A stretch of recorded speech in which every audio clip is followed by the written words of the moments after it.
प्रथम वर्ष राजनीति विज्ञान की इस कक्षा में आज हम बात करेंगे महात्मा गांधी के राजनीतिक विचारों की। और उनके विचारों की शुरुआत हम करते हैं सत्य और अहिंसा के उनके सिद्धांत से। महात्मा गांधी का सत्य और अहिंसा का सिद्धांत।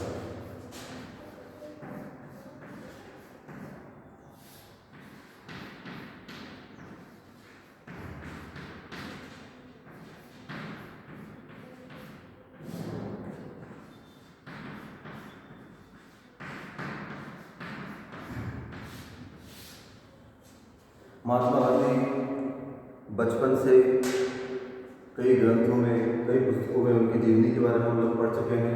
मोहनदास करमचंद गांधी, भारत के राष्ट्रीय आंदोलन में इनकी महत्वपूर्ण भूमिका रही है। सत्य के साथ मेरे प्रयोग, इन्होंने अपनी एक पुस्तक लिखी है। महात्मा गांधी के लगभग सभी विचारों को हम उसमें महसूस कर सकते हैं, देख सकते हैं। आज हम बात करेंगे सत्य और अहिंसा की। गांधीवादी विचारधारा में सर्वोच्च महत्व सत्य और अहिंसा के सिद्धांतों को प्राप्त है। सत्य और अहिंसा को गांधी जी मनुष्य में अंतर्निहित धार्मिक भाव के विकास के लिए अपरिहार्य समझते थे। इन दोनों का एक अविभाज्य जोड़ा है। गांधी जी के लिए सत्य ईश्वर है और जो व्यक्ति दूसरे को आघात पहुंचाता है सत्य का उल्लंघन करता है। हिंसा असत्य है क्योंकि यह जीवन की एकता और पवित्रता के विरुद्ध है। इसलिए जीवन में अहिंसा का पालन करना सत्य के उपासक का सबसे बड़ा कर्तव्य है। सत्य और अहिंसा को सर्वोत्कृष्ट कहना गांधी जी की कोई मौलिक बात नहीं थी। उनकी देन यह है कि उन्होंने अहिंसा को एक व्यापक अर्थ दिया और एक व्यापक स्तर पर स्वयं उसका प्रयोग किया। सत्य क्या है, इसके उत्तर में गांधी जी ने कहा था, यह एक बड़ा कठिन प्रश्न है किंतु स्वयं अपने लिए मैंने इसे हल कर लिया है। तुम्हारी अंतरात्मा जो कहती है वो सत्य है। पर सत्य को ग्रहण कर उसे व्यक्त करने के लिए अंतरात्मा शुद्ध होनी चाहिए, क्योंकि शुद्ध अंतरात्मा की वाणी ही सत्य हो सकती है। अंतरात्मा की शुद्धि के लिए साधना की आवश्यकता होती है और यह साधना जीवन में सत्य, अहिंसा, अस्तेय, ब्रह्मचर्य और अपरिग्रह को अपना कर ही की जा सकती है। गांधी जी का विचार था कि देहधारियों के लिए पूर्ण सत्य की प्राप्ति संभव नहीं है, क्योंकि मानव आत्मशुद्धि के इन साधनों को पूर्ण रूप से नहीं अपना सकता है। फिर भी उनका मत था कि उक्त साधना के द्वारा सत्य की ओर उत्तरोत्तर अग्रसर हुआ जा सकता है। गांधी जी के मत में केवल सत्य बोलना सत्य के प्रति निष्ठा का परिणाम नहीं है। सत्यपरायण व्यक्ति मन, वचन और आचरण तीनों से सत्य के प्रति समर्पित होगा।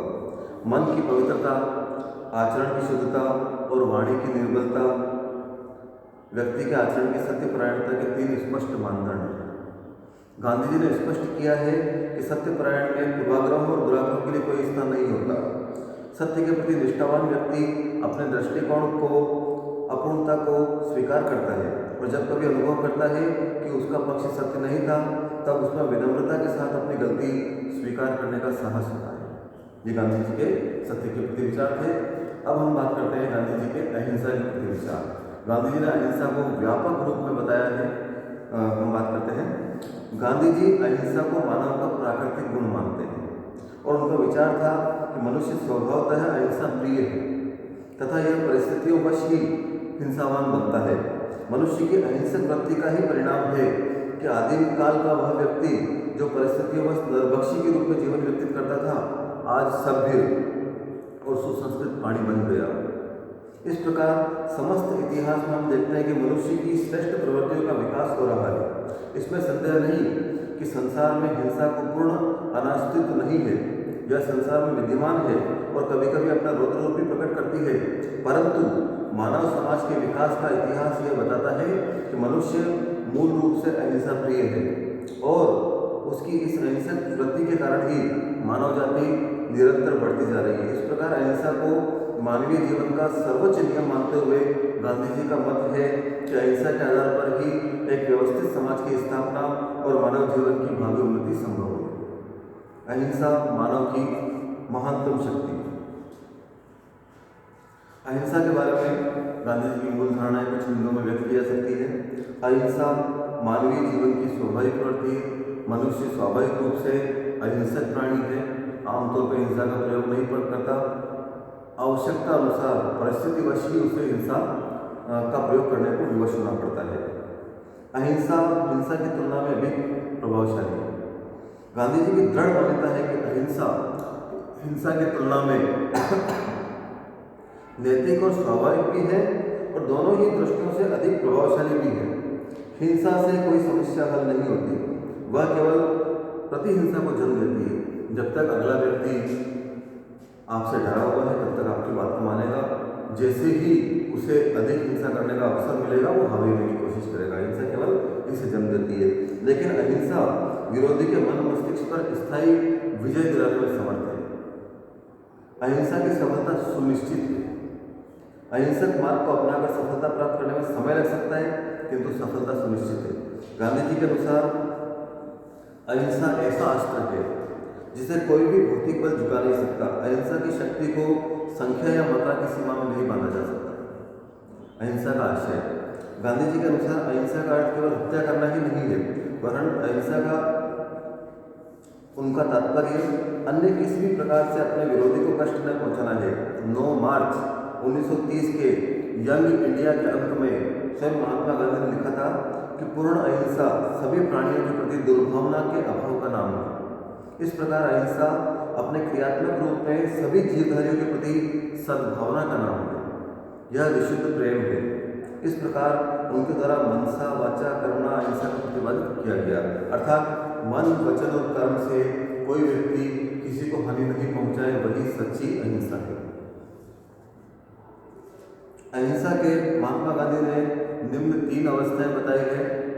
जागृत अहिंसा, इसे अहिंसा का सर्वोत्तम रूप कहा जा सकता है और यह साधन संपन्न व्यक्ति या बहादुर व्यक्तियों की अहिंसा है। अहिंसा के इस रूप को दुखद आवश्यकताओं के कारण नहीं, वरन नैतिक धारणाओं में दृढ़ विश्वास के कारण अपनाया जा सकता है। अर्थात समर्थ व्यक्ति है किंतु नैतिकता में अधिक आस्था होने के कारण वह हिंसा को प्रयोग में नहीं लाता। सामने वाले को झुका सकता है हिंसा के बल पे, किंतु हिंसा का प्रयोग नहीं करेगा। यह जागृत अहिंसा कहलाती है। औचित्यपूर्ण अहिंसा, अहिंसा के इस रूप को जीवन के क्षेत्र में किसी विशेष आवश्यकता के पड़ने पर औचित्यपूर्णता या नीति के रूप में अपनाया जाता है। यह निर्बल व्यक्तियों की अहिंसा या असहाय व्यक्तियों का निष्क्रिय प्रतिरोध होती है। इसमें नैतिक विश्वास के कारण नहीं, अपितु निर्बलता के कारण सामने वाले का विरोध नहीं किया जाता, सामने वाले के प्रति हिंसा को नहीं अपनाया जाता।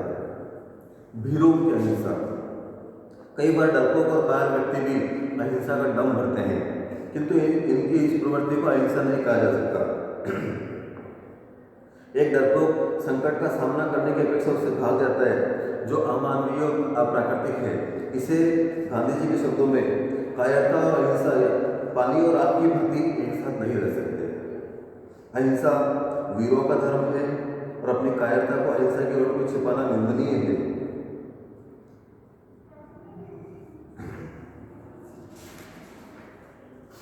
संक्षेप में महात्मा गांधी ने स्वयं सत्य और अहिंसा को प्रयोग में लाकर किस प्रकार राष्ट्रीय आंदोलन में अपना योगदान दिया, किस प्रकार अंग्रेजों के सामने असहयोग आंदोलन, अहिंसक आंदोलन किए और एक प्रकार से अंग्रेजों को भारत छोड़ने पर विवश किया, यह हमारे सामने जीता जाता उदाहरण है। तो सत्य और अहिंसा के प्रति गांधी जी के विचार आज भी अनुकरणीय है और उचित है।